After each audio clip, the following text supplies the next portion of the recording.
Definisi malnutrisi. Menurut UNICEF, malnutrisi berarti lebih dari sekedar perasaan lapar atau tidak mempunyai cukup makanan untuk dimakan. Sedangkan menurut WHO, malnutrisi berarti kekurangan gizi.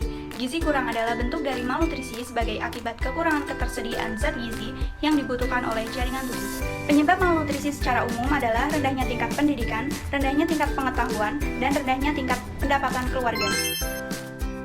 Hasil uji hubungan antara pekerjaan orang tua dengan status gizi adalah tidak ada hubungan yang bermakna.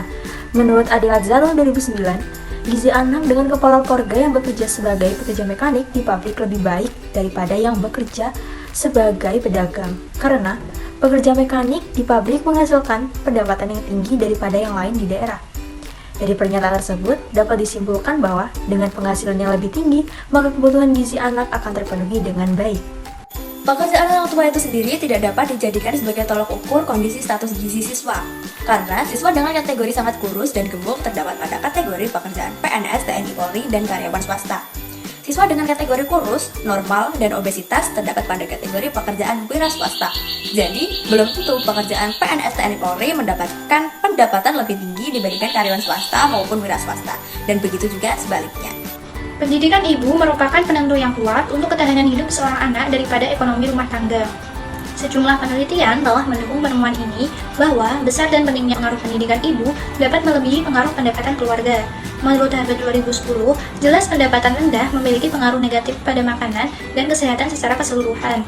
Berdasarkan pernyataan di atas, dapat disimpulkan bahwa dengan pendapatan yang tinggi, maka kebutuhan gizi akan mudah terpenuhi dan sebaliknya. Tetapi berdasarkan data pemetaan status gizi pendapatan orang tua dapat disimpulkan bahwa pendapatan orang tua tidak dapat dijadikan sebagai tolak ukur kondisi status gizi siswa-siswa. Orang tua dengan pendapat tinggi, kebutuhan gizi anaknya akan mudah terpenuhi. Akan tetapi, pemberian asupan gizi yang harusnya dipenuhi oleh ibu terkadang akan diserahkan ke orang lain seperti pembantu, sehingga menyebabkan asupan gizi yang diterima anak tidak sesuai dengan apa yang dibutuhkan tubuh karena kurangnya pengetahuan mengenai gizi oleh pembantu tersebut. Selanjutnya, kesimpulan, yaitu faktor pekerjaan, pendidikan, dan pendapatan hanya menyumbang sebesar 2,3%, sedangkan 97,7% terdapat faktor-faktor lain yang mempengaruhi, antara lain faktor lingkungan, berat lahir, durasi ibu menyusui, tipe rumah, fasilitas toilet, pengasuhan anak, susu dan produk susu, makanan pokok, serta kejadian batuk dan diare.